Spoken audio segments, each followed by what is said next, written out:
ইহুদি এসে একজন মুসলমানের বিরুদ্ধে নালিশ করেছে আল্লাহর নবীর দরবারে।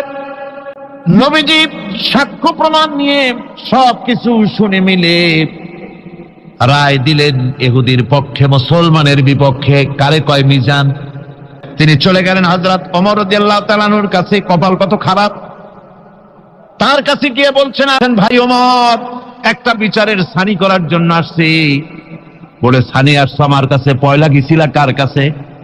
গেছিলাম মুহাম্মদ সাল্লাল্লাহু আলাইহি ওয়াসাল্লামের কাছে। দেখেন অবস্থাটা। সবকিছু শুনে মিলে আমি মুসলমান, চান্দা দেই, জিহাদের পয়সা দেই, সাথে সাথে থাকি, জামাতে নামাজ পড়ি, জিহাদের ময়দানে যাই। বিচারটা আমার পক্ষে না হয়ে রাসূল পক্ষে রায় দিয়ে দিলেন। এটা একটা কথা হইল নাকি? আপনি বিচক্ষণ মানুষ, সবকিছু শুনে মিলে আপনি বিচারটার সানি করে দেন। হযরত ওমর বলেন, বাবাজি অপেক্ষা করো, আমি তোমার বিচারে সানি করতেছি, দাঁড়াও। হযরত ওমর ঘরের মধ্যে ঢুকলেন, তরবারি নিয়ে আসলেন। খাপের থেকে তরবারি বার করে হযরত ওমর বলেন, যেই ব্যক্তি আল্লাহর নবীর ফয়সালা করার পর তা মানতে পারে না, তার সানি করতে আসে, তার ফয়সালা তো এই রকম করে করে দিতে হয়। তরবারি মারলেন। একজন রাসূল পাক সাল্লাল্লাহু আলাইহি ওয়াসাল্লাম এক ইহুদির কাছ থেকে ধার করেছিলেন এবং নির্ধারিত তারিখে ধারের টাকা পরিশোধ করেছেন। ওই ইহুদি প্রতিমধ্যে একদিন রাসূলকে ধরে বলছেন, মুহাম্মদ সাল্লাল্লাহু আলাইহি ওয়াসাল্লাম, তুমি আমার কাছ থেকে যে টাকা নিয়েছিলে টাকাগুলি ফেরত দাও। উনি বলছেন, আমি তো টাকা তোমাকে ফেরত দিয়েছি। কয় না, আমি টাকা পাই নাই, টাকা ফেরত দেয়। হুজুর বলছেন দিয়েছি, আর ও বলছে দাও। এমন সময় একজন সাহাবী এসেছেন, বলছেন, হুজুর এখানে কি হচ্ছে? হুজুর বলছেন, এই লোকটার কাছ থেকে আমি টাকা নিয়েছিলাম, টাকাটা ফেরত দিয়েছি, তারপরেও সে আমার কাছে বলছে না আমি ফেরত দেইনি। সাহাবী বলছেন, হুজুর আমি জানি আপনি তাকে টাকা ফেরত দিয়েছেন। হুজুর বলছেন, তা কি করে হয়? আমি যখন টাকা গ্রহণ করি তখনও তুমি এখানে উপস্থিত ছিলে না, আর যখন আমি টাকা তাকে ফেরত দেই তখনও তুমি তা দেখোনি, তুমি কোনো সময় এর সাক্ষী ছিলে না, উপস্থিত ছিলে না। তুমি কি করে বলছো যে আমি তার টাকা ফেরত দিয়েছি? তুমি সাক্ষ্য, তুমি যে সাক্ষী, তার প্রমাণ কি? কি করে তুমি তা বলছো? সাহাবী বলছেন, ইয়া রাসূলুল্লাহ, আমরা আল্লাহ রাব্বুল আলামিনকে চিনতাম না, অসংখ্য মূর্তি পূজা করতাম, আমাদের বাপ দাদারা 14 গোষ্ঠী মূর্তি পূজা করত।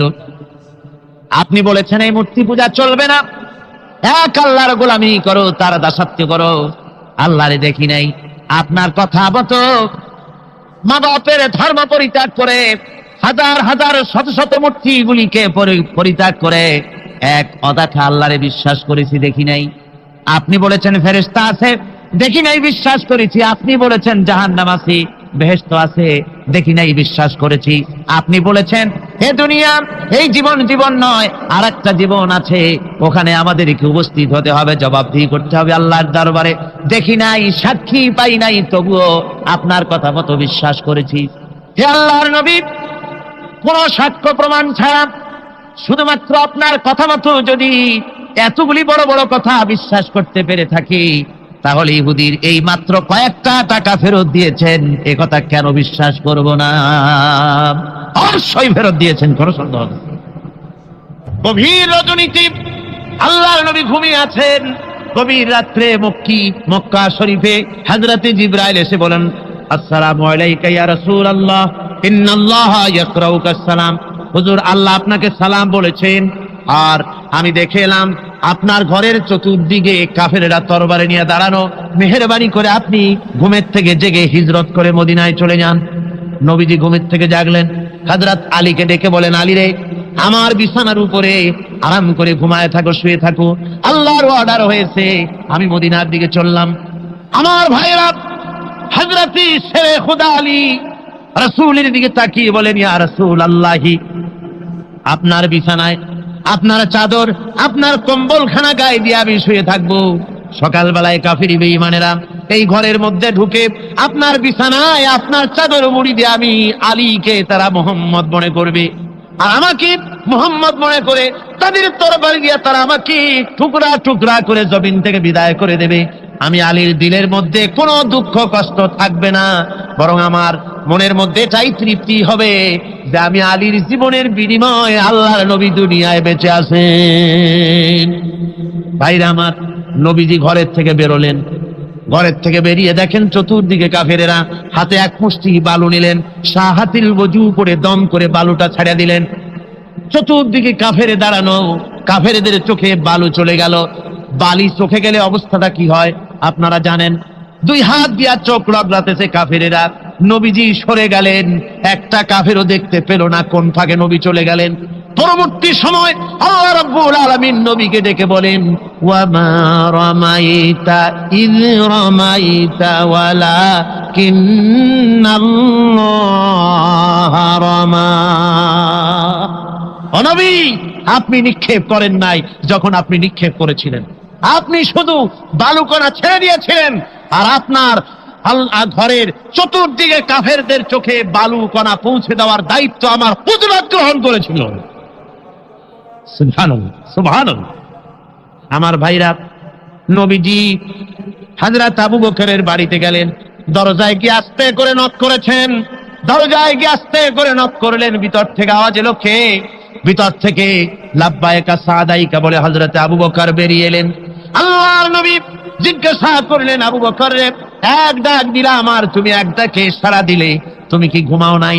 হযরত আবু বকর বলেন, ইয়া রাসূলুল্লাহ, আপনি বলেছিলেন আমাকে সাথে নিয়ে হিজরত করবেন। আমি চিন্তা করেছি না জানি কত গভীর রাত্রি নবীজি আসেন, আর আমার দরজার কিনারে দাঁড়ায়া নবীজি যদি দাঁড়ায়া দাঁড়ায়া ডাকে আবু বকর আবু বকর বলে, আমি আবু বকর যদি বিছানায় ঘুমায় আরাম করতে থাকি, নবীজির সঙ্গে বেয়াদবি হয়ে যাবে, এই ভয়তে আমি বিছানায় না শুয়া এই দেওয়ালের সঙ্গে দাঁড়ায়া দাঁড়ায়া ঘুমাচ্ছিলাম।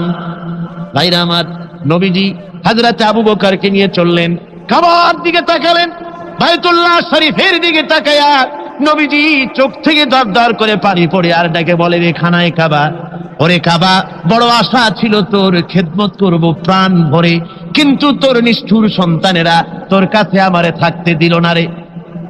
নবীজি হযরত আবু বকরকে নিয়ে মদিনার দিকে না গিয়া উল্টা পথে জিয়াদ মহল্লার ভিতর দিয়া, মিসফালার ভিতর দিয়া, সাবাব জাবালের সোরে, দুইটা পাহাড় পাড়ি দিয়া জাবালে সুরে যখন উঠলেন, ফজরের রক্ত হয়ে গেল।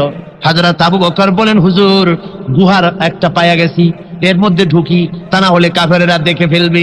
হুজুর আপনি বাইরে বসেন, আগে আমি ভিতরে ঢুকি, যেহেতু গুহার মধ্যে সাপ বিচ্ছু থাকতে পারে, যদি কোনো সাপ বিচ্ছু থাকে আঘাত আমার প্রতি আসুক, আল্লাহর নবী মাহফুজ থেকে যাক। হযরত আবু বকর গুহা সাফ করে হুজুরকে ডাকলেন। হুজুর বলেন, আবু বকর, সারা রাত হেঁটে হেঁটে পা বেদনা হয়ে গেছে, তুমি বসো, তোমার উলুর উপরে মাথা রেখে আমি একটু ঘুমাইয়া যাই। নবীজি আরাম ফরমালেন। হযরত আবু বকর নজর করে দেখেন গুহার ভিতরে অনেকগুলি গর্ত, কোন গর্ত থেকে কোনো সাপ বিচ্ছু আসে নাকি। রুমাল ছিঁড়ে ছিঁড়ে গর্ত বন্ধ করতেছিলেন, দুই একটা গর্ত যা বন্ধ করা গেল না, পা দিয়া হযরত আবু বকর চেপে ধরেছেন। এক পাহাড়িয়া বিষধর সাপ ধ্বংস করেছে হযরত আবু বকরের পায়ের উপরে।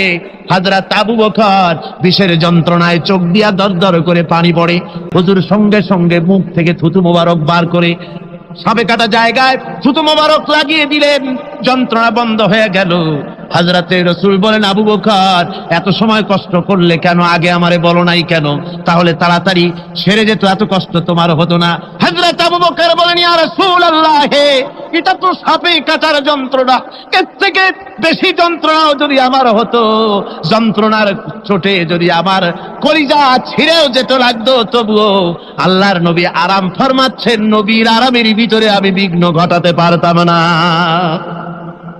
ভাইরা আমার, কাফেরেরা খুঁজতে খুঁজতে দুদিন পরে যখন এই জায়গায় তারা চলে এসেছে, এখানে এসে তারা গুহার কাছে পায়ের চিহ্ন শেষ দেখলো। একজন বলে ভিতরে আছে, আর একজনে বলে নাই, আর একজন বলে আছে, আর একজন বলে নাই। হযরত আবু বকর বলেন, ইয়া রাসূলুল্লাহ, আমরা ধরা পড়ে গেছি, পালাবার কোনো পথ নাই, আমরা তো ধরা পড়ে গেলাম। সূরা তাওবার ভিতরে আল্লাহ রাব্বুল আলামিন এই কথাটা এভাবে তুলে ধরেছেন, ইয ইয়াকুলু লিসাহিবিহি লা তাহজান ইন্নাল্লাহা মা'ানা। আল্লাহ নবী ডেকে বলেন, আবু বকর, ভয় পেও না, আমরা আমরা মাইনরিটি নই, আমরাই মেজরিটি, আমাদের সংখ্যাই বেশি। ওদের ভয় তুমি করো না, কোনো চিন্তা করো না, ভয় পেও না, আল্লাহ রাব্বুল আলামিন আমাদের সাথে আছেন। সুবহানাল্লাহ। আমার ভাইরা, বান্দা যখন আল্লাহর প্রতি ঈমান আনে, আল্লাহর প্রতি যখন তার মহব্বত বেড়ে যায়, আল্লাহর উপরে যখন সে নির্ভর করতে শেখে, তখন সে দুর্জয় নরসার্দুলে পরিণত হয়ে যায়। জোরে বলেন সুবহানাল্লাহ। সে বীর পুরুষ, দুর্জয় নরসার্দুল। কারো হুঙ্কার, কারো অগ্নিচক্ষু, ফাঁসির মঞ্চ, জেল জরিমানা, এগুলির ভয়তে ভীত হয় না। কে? মোমেন। কে হয় না? সে একমাত্র নির্ভর করে কার উপরে? আল্লাহর। বলেন কার উপরে? রাসূল পাক সাল্লাল্লাহু আলাইহি ওয়াসাল্লাম তিনি হযরত আলীর হাতে তরবারি উঠায় দিলেন। জুলফিকার বললেন, আলী তুমি যাও, আজকের ময়দানে সেনাপতির দায়িত্ব পালন করো। হযরত আলী তরবারি হাতে নিলেন। ইসলাম আক্রমণকারী যে না, সে কথা বলতে আমি এই কথা নিয়ে আসছি।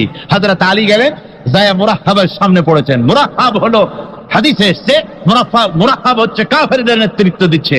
মুরাহহাব বলছে, আলী তোমাকে আমি কিন্তু ভালোবাসি, তুমি আসলে কেন? তোমার প্রতি আমার একটা সফট কর্নার আছে আমার অন্তঃকরণে। তুমি তোমার ছেলে মেয়েকে কি এতিম বানাতে চাও? তোমার বউকে কি বিধবা করতে চাও? আমি তো সেই বীর যে আমার সামনে এসে কেউ কল্লা সাথে নিয়ে যেতে পারে নাই। সুতরাং তুমি যদি ওদেরকে এতিম আর বিধবা করতে না চাও, আমার সামনে থেকে সরে যাও। হযরত আলী বলেন, মুনাফিক তুমি কাকে ভয় দেখাতেছ? তোমার তরবারি এই সমাজের কিছু কাফেরেরা ভয় করতে পারে, তুমি কি আমারে চেনো নাকি? তুমি কারে ভয় দেখাও? তাম পৃথিবীর সমস্ত কাফেরদের উপরে আল্লাহ রাব্বুল আলামিন আমাকে বাগ বানায় পাঠিয়েছেন। তরবারি দিয়ে প্রমাণ হবে। মুনাফিক বলে, তুমি আঘাত করো। কয় না, আক্রমণ তো করব না আমি, আগে তুমি করো, আমি প্রতিহত করব। আক্রান্ত হলে পরে তারপরই জবাব দেব। এরপরে মুরাহহাব আঘাত হানতে লাগলো। হযরতে আলী সমস্ত রণকৌশল দিয়ে আঘাতগুলি তিনি ফিরিয়ে দিতে লাগলেন। এরপরে হযরতে আলী বলছেন, মুরাহহাব এবার তৈরি হও আমার আঘাত সহ্য করার জন্য। হযরতে আলী জুলফিকার তুলে আঘাত করলেন। এক আঘাতেই দেখা গেল মুরাহহাবের মাথা, হযরত আলীর তরবারির মুঠা পর্যন্ত মাটির ভিতরে গেড়ে গিয়েছে। খায়বারের দুর্গ দখল হয়ে গেল। পরের দিন আল্লাহর নবী বলেন, আলী শুনতে পেলাম তোমার ঢাল ভেঙে গিয়েছিল, তারপরে তুমি যুদ্ধ করলে কি দিয়ে? হযরত আলী বলেন, হুজুর আমুস দুর্গের ওই কবাটটা, লোহার কবাটটা বাম হাতে নিয়া আর ডান হাতে তরবারি নিয়ে লড়াই করেছি। হুজুর বলেন, কি করে মানুষ কেমনে এত বড় দুর্গের লোহার কপাট হাতে নিয়ে যুদ্ধ করে? একটু দেখাও তো দেখি। হযরত আলী গতকালকের মতো বাম হাত দিয়া ধরেছেন, নাড়াতে পারেন না। এবার ডান হাত দিয়া ধরেছেন, নাড়াতে পারেন না।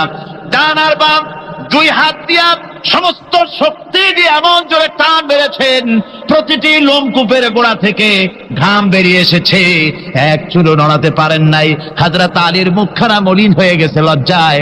হযরত আলী রাদিয়াল্লাহু তাআলা আনহু লজ্জা পেয়ে গেছেন। রাসূল পাক সাল্লাল্লাহু আলাইহি ওয়াসাল্লাম বলেন, আলী লজ্জা পাওয়ার কোনো কারণ নাই, চিন্তা করার কোনো কারণ নাই। তোমার নিজস্ব শক্তি দিয়ে তুমি লড়াই করতে পারো নাই। এত বড় লোহার দরজা নিয়ে, কবাট নিয়ে মানুষ সেভাবে লড়াই করতে পারে না। আল্লাহ তার দিনকে বিজয়ী করার জন্য তোমার ভিতরে আল্লাহ রাব্বুল আলামিন ক্ষমতা দিয়েছিলেন। জোরে বলেন সুবহানাল্লাহ। আল্লাহ রাব্বুল আলামিন এই জিহাদের ময়দানে যখন মানুষ আসে, আল্লাহ তাদের উপরে মদদ দান করেন।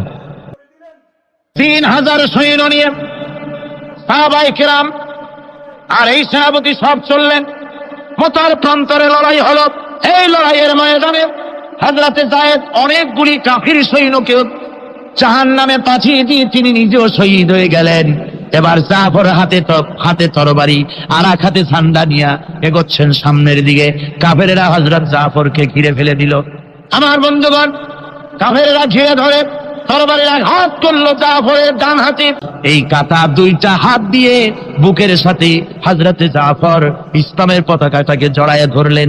পাশের সাহাবীকে ডেকে বলেন, ও রাসূলুল্লাহর সাহাবী শোনো, আল্লাহ নবীকে আমার সালাম বলে দিও আর শোনায়া দিও, জীবনের শেষ মুহূর্ত পর্যন্ত ইসলামের পতাকা উঁচু করে রেখেছিলাম, মাটিতে পড়তে দেই নাই। আমার মনে হয় আমি এখন শহীদ হয়ে যাব, যেহেতু আমি এখন আমার নাকের ভিতরে আল্লাহর জান্নাতের সুঘ্রাণ পেতেছি। হযরতে জাফর শহীদ হয়ে গেলেন। হযরতে আব্দুল্লাহ বিন ওয়াহাব, হযরতে আবু উবাদা দুজনে মিলে ছুটলেন ঝান্ডা ধরার জন্য। ওনারা বলেন, এগিয়ে গিয়ে দেখি সামনের পরে চূড়ে পতাকা উঠতেছে। ভাবলাম আমরা যাওয়ার আগেই ইসলামের পতাকা কে ধারণ করলো। কাছে গিয়ে দেখি হযরতে জাফরের ডান হাত এক পাশে পড়ে থেকে ইসলামের পতাকা কামড়ায় ধরে উঁচু করে রেখে দিয়েছেন। আমার বন্ধুগণ, হযরতে আবু উবাইদা বলেন, আমি হযরতে সাদের, হযরতে জাফরের হাত পা মাথা মস্তক একত্রিত করে তার পা থেকে শুরু করে মাথা পর্যন্ত চুমা খাইলাম। তাকে জানাজা করে দাফন করে রাখলাম কবরের ভিতরে। রাতের বেলায় স্বপ্নে দেখি হযরতে জাফর আল্লাহর জান্নাতের ভিতরে ফেরেশতাদের সঙ্গে উড়ে বেড়াতেছেন। আমি জিজ্ঞেস করলাম, ও জাফর, আল্লাহ তোমার সাথে কি ব্যবহার করেছেন? হযরতে জাফর বলেছেন, ওগো আবু উবাইদা, আল্লাহ রাব্বুল আলামিন আমাকে বলেছেন, জাফর রে, আমি তোমার শাহাদাতে খুশি হয়েছি, তোমার কাছে তুমি আমার কাছে আর কি চাও? হযরতে জাফর বলেন, আয় আল্লাহ পাক, কিচ্ছু চাই না, শুধু একটা দাবি, দুনিয়ায় তুমি মেহেরবানি করে আমাকে পাঠায়া দাও আর একবার যদি যেতে পারি, তাহলে তোমার দুনিয়ার বুকে তোমার দিন কায়েমের জন্য কাফেরদের বিরুদ্ধে লড়াই করে আমার জীবনটা আর একবার দিয়ে আসি।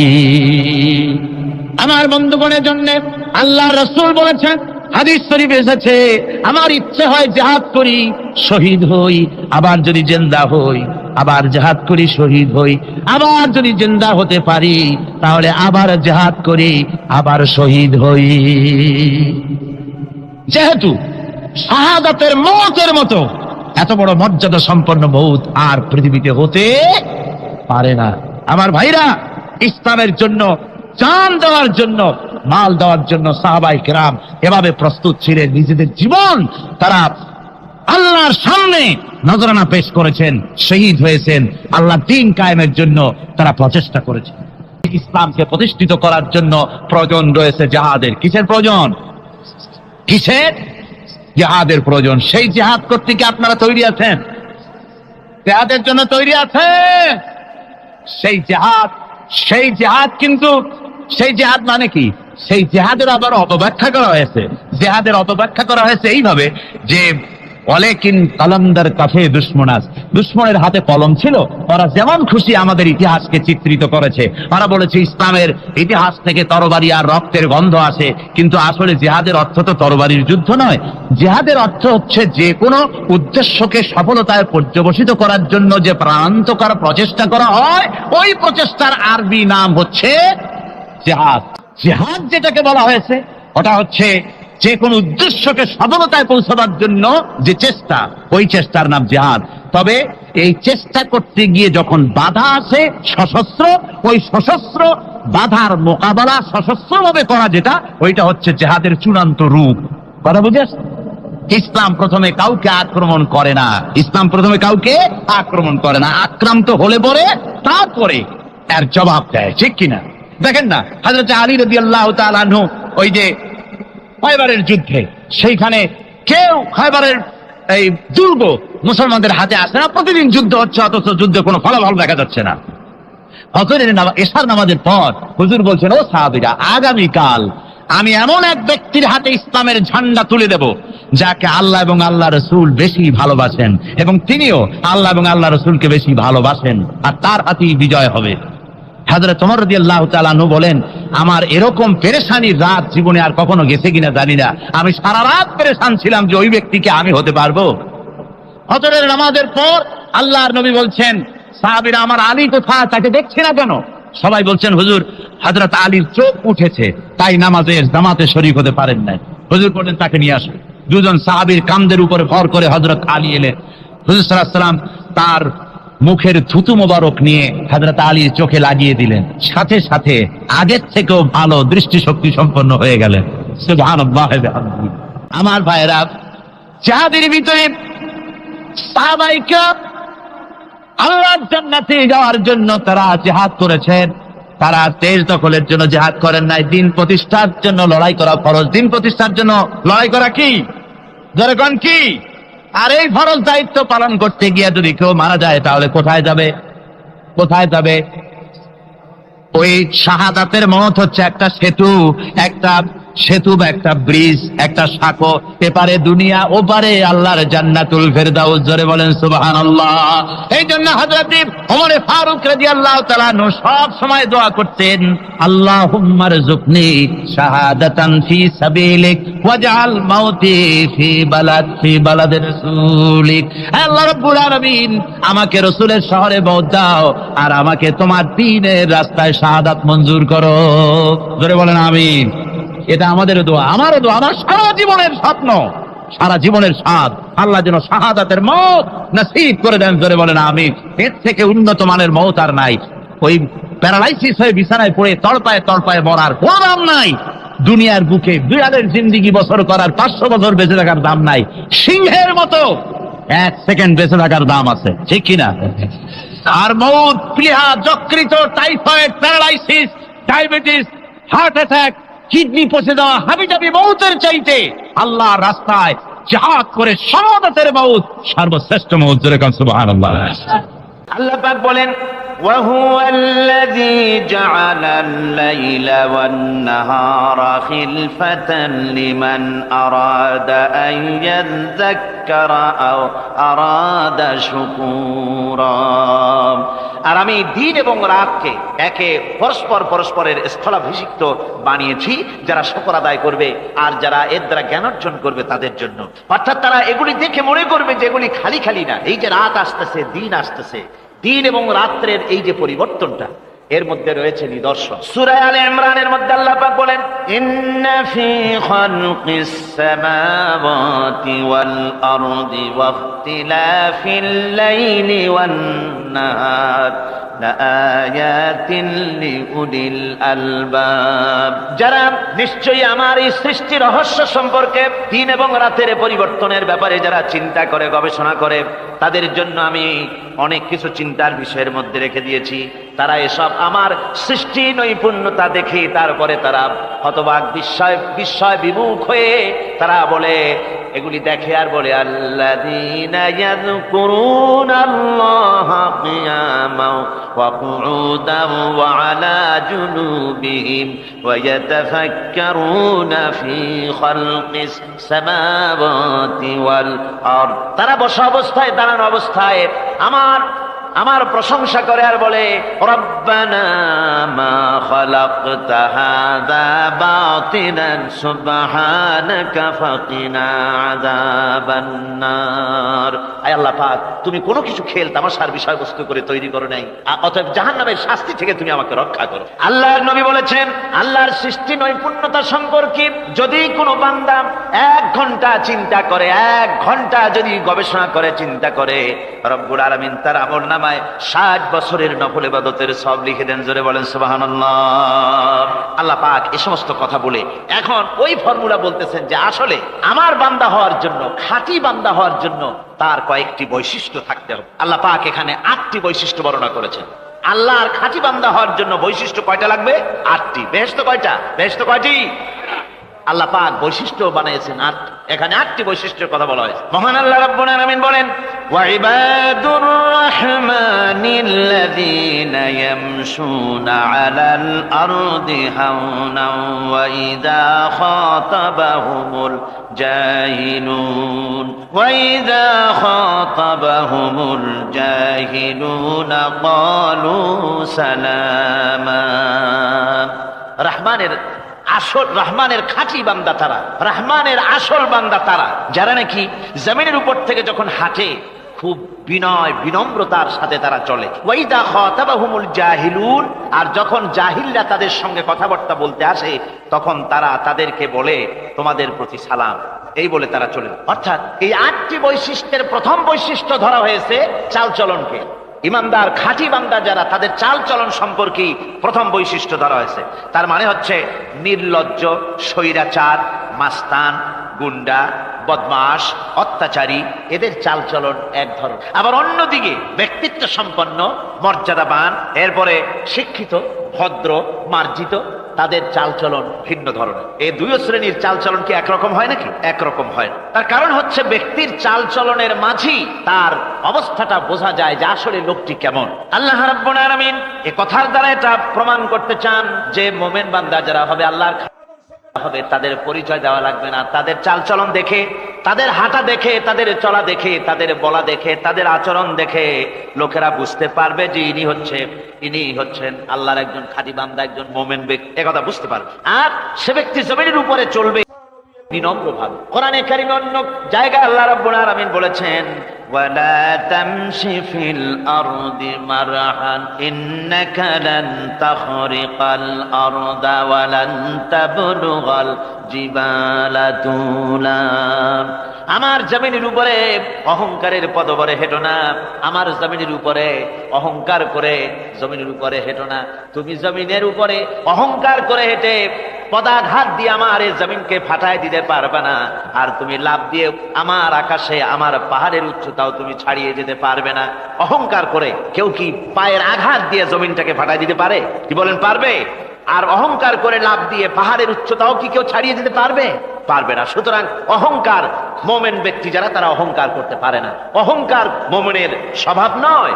অহংকার করতে পারে কেবলমাত্র আল্লাহ রাব্বুল আলামিন। অহংকার হচ্ছে আল্লাহ পাকের ইজাত। অহংকার কে করতে পারেন? আল্লাহ পাক করতে পারেন। মানুষের অহংকার শোভা পায় না। মানুষ, তোমার আবার অহংকার কিসের?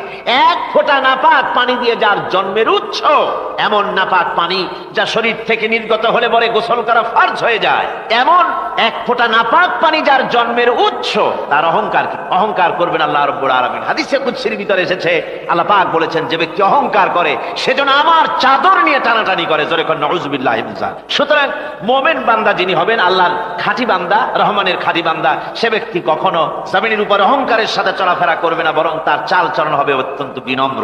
আর কি? আর হলো জাহিলদের সঙ্গে সে কোনো বিতর্কে লিপ্ত হবে না। জাহিলরা গালাগালি দেবে, গালাগালির জবাবে সে গালাগালি দেবে না। জাহিলরা অত্যাচার করবে, অত্যাচারের জবাবে সে অত্যাচার করবে না, বরং তাদেরকে দেখলে, তারা অত্যাচার করতে আসলে, তারা গালাগালি দিলে তাদের জবাবে ইদফা বিল্লাতি হিয়া আহসান, তাদের জবাবে তাদেরকে সালাম দিয়ে সেখান থেকে তারা কেটে পড়বে। সূরা কাসাসের অন্য জায়গায় আল্লাহ রাব্বুল আলামিন একথা আবার এভাবে বলতেছেন, ওয়াইজা সামিউল লাগওয়া আ'রাদু আনহু ওয়া ক্বালু লানা আ'মালুনা ওয়া লাকুম আ'মালুকুম সালামুন আলাইকুম লা নাবতাগিল জাহিলিন।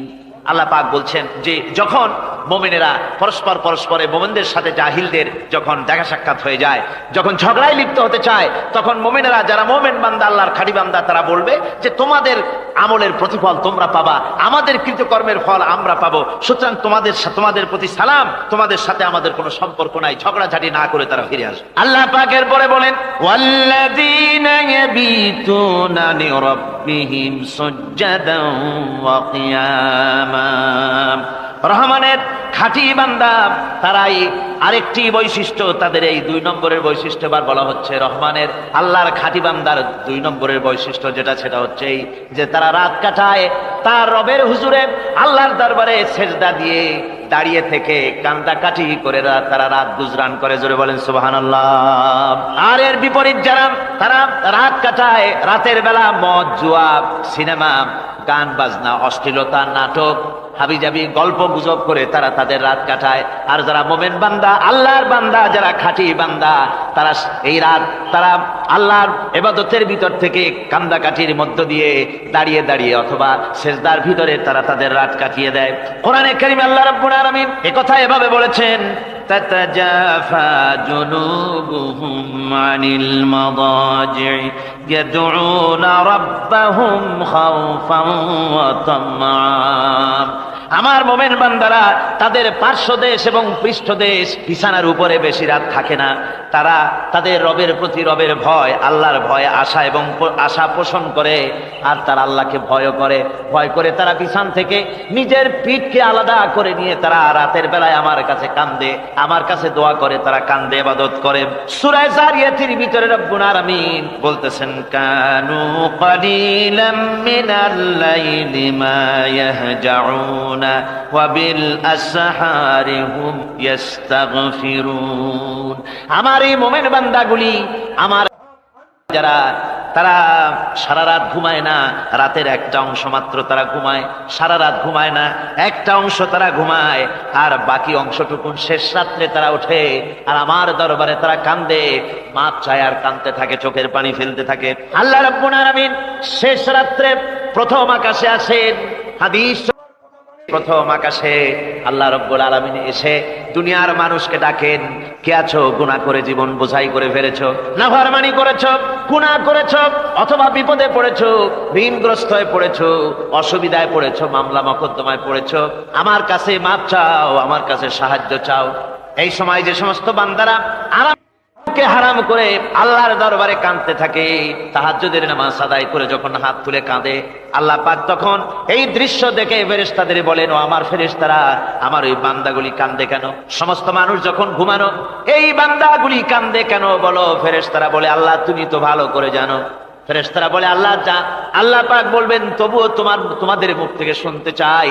ফেরেশতারা তখন বলবে, রব্বুল আলামিন তোমার বান্দা গুনাহ করেছে, জাহান্নামের ভয়তে তোমার কাছে কাঁদতেছে, তোমার ভয়তে কাঁদে, জাহান্নামের ভয়তে কাঁদে। আল্লাহ জিজ্ঞেস করেন, ফেরেশতারা, ওরা যে আমার ভয়তে কাঁদে, ওরা কি আমারে দেখছে নাকি? ফেরেশতারা বলেন, না খোদা তোমারে দেখে নাই। আল্লাহ পাক বলেন, ওরা আমার যে জাহান্নামের ভয়তে কাঁদে, ওই জাহান্নাম তারা দেখেছে নাকি? ফেরেশতারা বলে, না আল্লাহ, তোমার জাহান্নাম ওরা দেখে নাই, তোমার বেহেশত কিছুই দেখে নাই। আল্লাহ পাক বলেন, ও আমার ফেরেশতারা, এই বান্দাগুলি আমার দোজখ দেখে নাই, আমাকে দেখে নাই, হাসর মিজান সিরাত কিছুই দেখে নাই, শুধু কোরআনের কথা শুনে, আমার নবীর কথা শুনে, আমার কোরআনের কথা শুনে বিশ্বাস করে আরামের ঘুমকে হারাম করে কিভাবে কাঁদতেছে তাকায় দেখ। আমার রহমতের দরিয়ায় জোশ মেরে গেছে, তোরা সাক্ষী থেকে যা, আমার ওই ক্রন্দনরত বান্দাগুলিকে আমি আল্লাহ মাফ করে দিলাম। আমার ভাইয়েরা, আল্লাহ পাক বলেন, আম্মান হুয়া কানিতুন আনা আল-লাইলি সাজিদাও ওয়া কাইমা। আল্লাহ রাব্বুল আলামিন বলেন, সিজদার ভিতরে আর দাঁড়ানোর ভিতরে আমার এই বান্দাগুলি আখিরাতে আমার সঙ্গে দেখা করা লাগবে, এই ভয়তে, জাহান্নামের ভয়তে তারা কাঁদে, এভাবে কাঁদতে থাকে। আর আল্লাহ পাক ওই সময় তাদের গুনাহ মাফ করতে থাকেন। কোরআনে কারীমের ভিতরে আল্লাহ পাক বলেন, সারা রাত ঘুমাতে আল্লাহ নিষেধ করেছেন, সারা রাত যেন ঘুমায়ো না, পাইকারি ধরে ঘুমায়ো না, একটু জাগো। ওয়াজকুর ইসমা রাব্বিকা বুকরাতাও ওয়া আসীলা। সকাল এবং সন্ধ্যায় তোমার প্রভুর, তোমার রবের জিকির করো, স্মরণ করো। وَمِنَ اللَّيْلِ فَاسْجُدْ لَهُ وَسَبِّحْهُ لَيْلًا طَوِيلًا। তোমার রাতের বেলায় রাতের একটা অংশ সেজদায় অবনত হও, আর রাতের দীর্ঘ সময় ঘুমায় থেকো না, হয় একটা লম্বা সময় ঘুমাও, কিন্তু একটা অংশ রাখো যে সময় তুমি আমার দরবারে সেজদায় পড়ে যাবে, কাঁদবে। আমার বন্ধুগণ, রাতটা ওয়াজআলনাল লাইলা সুবাতা, আল্লাহ রাব্বুল আলামিন ওয়াজআলনা সুবাতা ওয়াজআলনান নাওমা সুবাতা ওয়াজআলনাল লাইলা লিবাসা, ঘুমকে বানাইছেন আল্লাহ শান্তির বাহন, আর রাতকে করেছেন আচ্ছাদন। রাতকে কি করেছেন? আচ্ছাদন।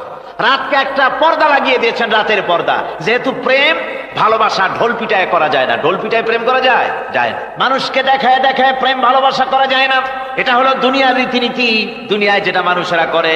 আসল সবচাইতে বড় ভালোবাসার পাত্র হলেন আল্লাহ, মাশুক হলেন আল্লাহ, আশেক হলো মানুষ। আশেক এবং মাশুকের ভিতরে প্রেম বিনিময় হবে, ভালোবাসার আদান প্রদান হবে, কথোপকথন হবে।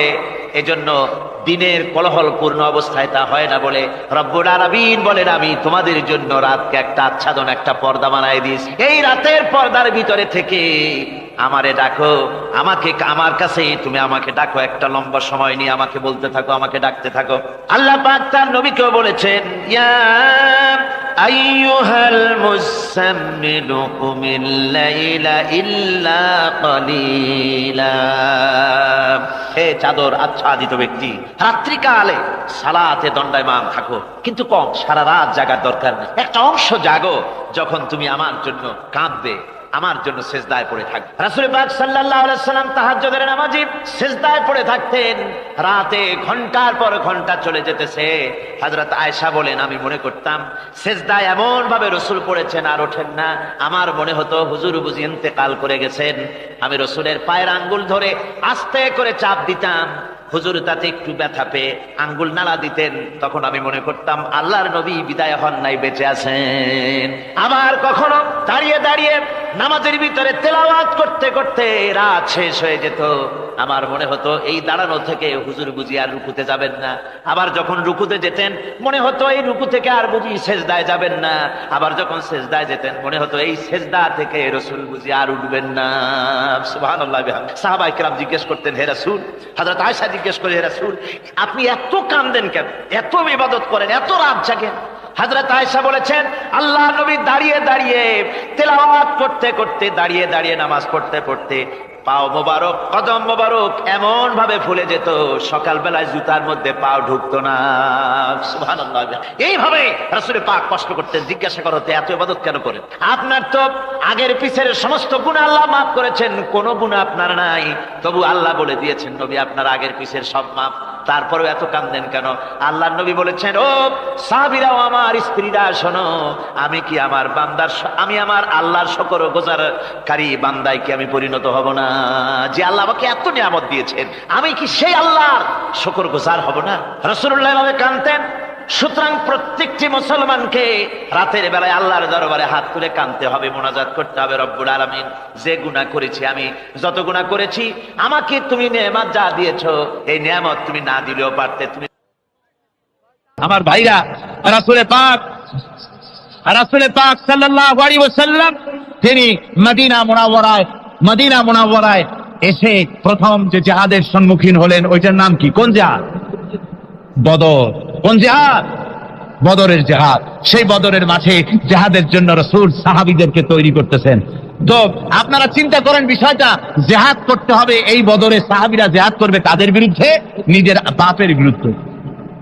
রাসূল পাক খুব চিন্তিত হলেন যে সাহাবীদেরকে কিভাবে উদ্বুদ্ধ করা যায়। হুজুর জিহাদের কথাই বলতেছেন যে এখন বদরে আমাদের টিকে থাকার প্রশ্ন, এইটা মুসলমানদের টিকে থাকার প্রশ্ন, বদরের এই জিহাদটা।